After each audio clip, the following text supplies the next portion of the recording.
I'm Shannon Thrasher, and this is 30-Second Tactics. Today we're back out on the range.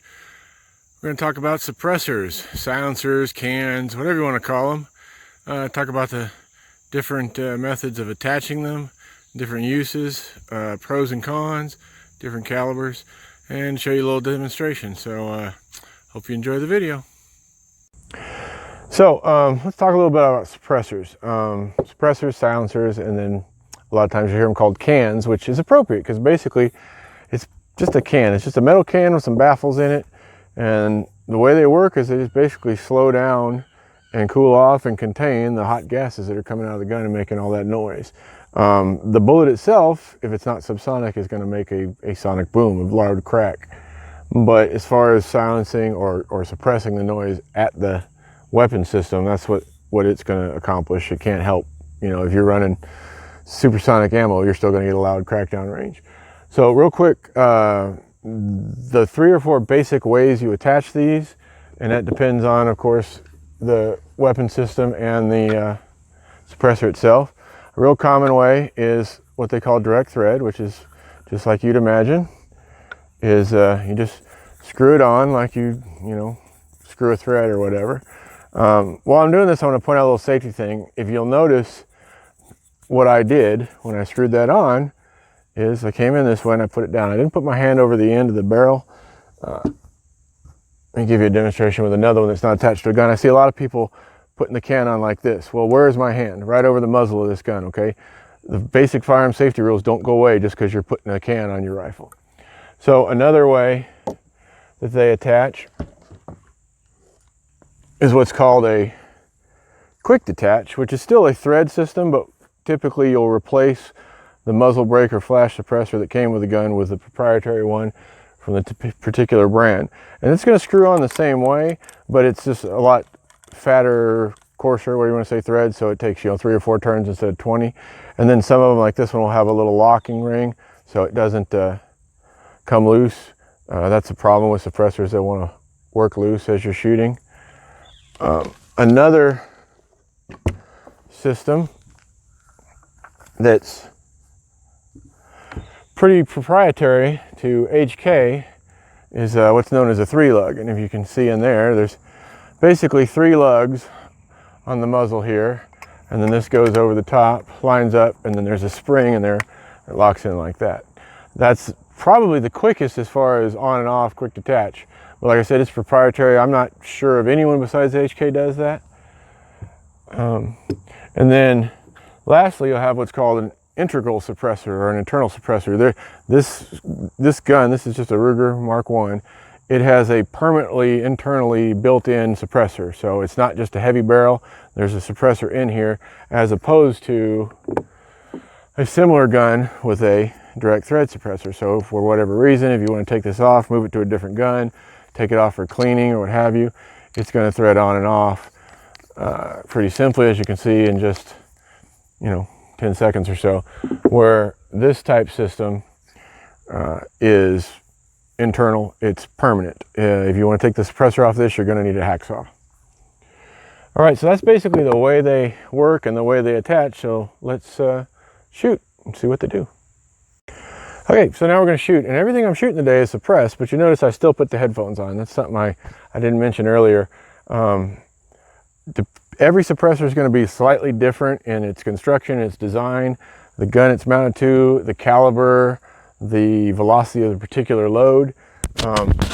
But generally speaking, you're going to get, pardon my mic, you're going to get roughly, say, 30 decibel reduction. And again, that's going to go up and down by all those variables I mentioned. That's not really, in most cases, going to make it hearing safe. I would recommend you always wear earmuffs if you can. Of course, every environment is different. If you're, in the middle of a shootout or something, you may not have time to put on your earmuffs, but if you're, target practice, hunting, whatever, wear your earmuffs. It's just going to be that much better protection because, any hearing you lose is lost forever.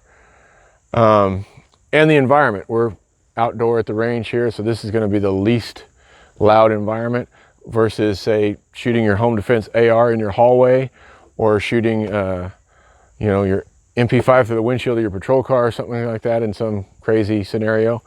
all that echo and the containing of that noise is going to affect your hearing a lot worse. So with all that, without further ado, as they say, this is a Remington 308, and because it is a bolt gun, you're going to get the best suppression out of this, opposed to a semi-auto, which will shoot in a millimeter. You know, the action's not opening and letting any noise out. It's a direct thread can, it's nice and tight, so you're going to get a relatively quiet gun.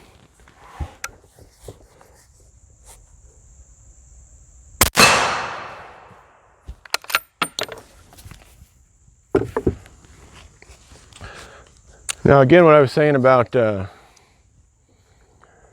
you know, hearing safe, some 22s are going to be quiet enough, but once you get beyond 22, like I said, I can't recommend enough. Go ahead and wear your ear pro anyway, especially for any kind of extended shooting. So here's the internally suppressed 22.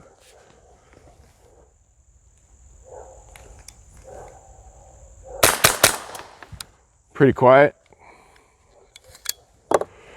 And I know it's hard to judge sound on the video, but we'll shoot them all together and you can kind of compare them. Here's a direct thread detachable 22.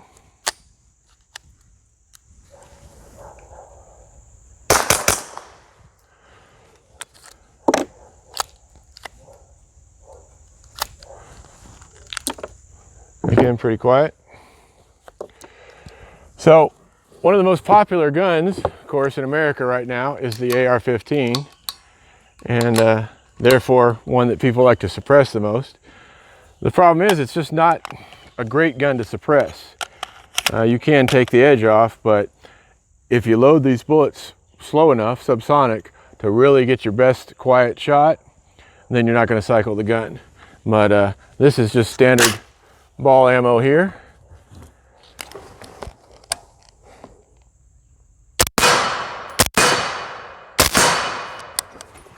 You can hear that's well, I hope you can hear through the video that that's relatively quiet. All right, I'm going to pull this off of the bolt action and put it on a semi-auto. Now the big difference you're going to find shooting a suppressor with a semi-auto is it creates a good deal of back pressure because all that gas is getting captured and pushed back from the can. So again, in the bolt gun, that's not a big issue. But with a semi-auto, you're going to get, and again, depending on the caliber and the gun and all those little circumstances, you're going to get a lot more gas pushing back through the system. And you can get, you know, gas and like a little burning sensation in your eyes sometimes. This is a 308 AR. And again, if you want to remember it, earlier in the video, this was the same can, the same caliber and same ammo that was shot out of the bolt gun. So this is going to be a little louder out of the semi.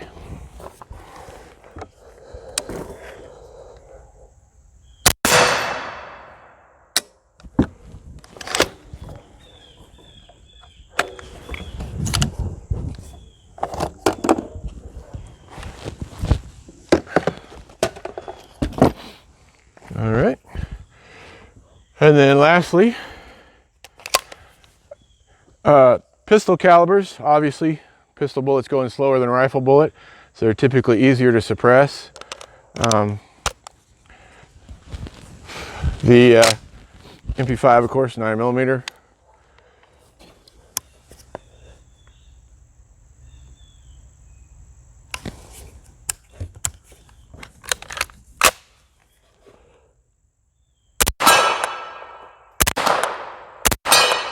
Pretty quiet. And just because you guys would get mad if I didn't throw a little full auto in for you.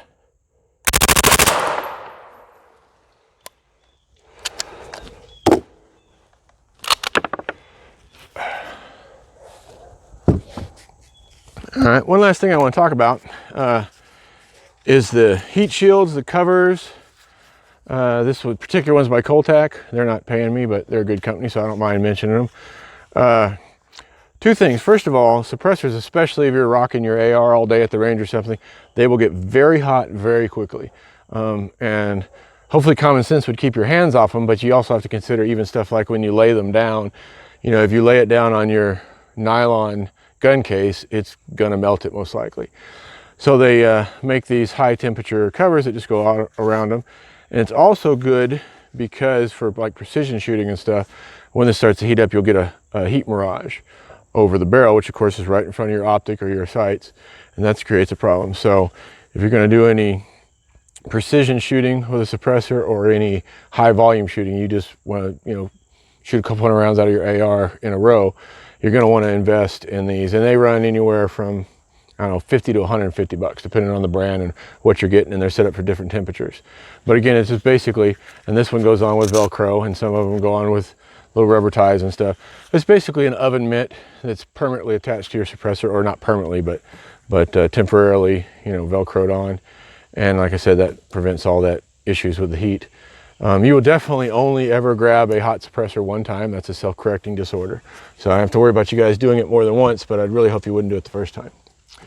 So all right, there's a quick down and dirty on suppressors. If you guys have any questions or have any more information, just throw it in the comments, man. As always, I really appreciate a like, subscribe to the channel, tell your buddies about it, get down in the comment sections and just tear it up, man. Let's talk about it. Comment in there if you want to hear something else, a particular topic on a video, just let me know about that. And we'll see you next time. As always, work, train, repeat. Y'all stay safe.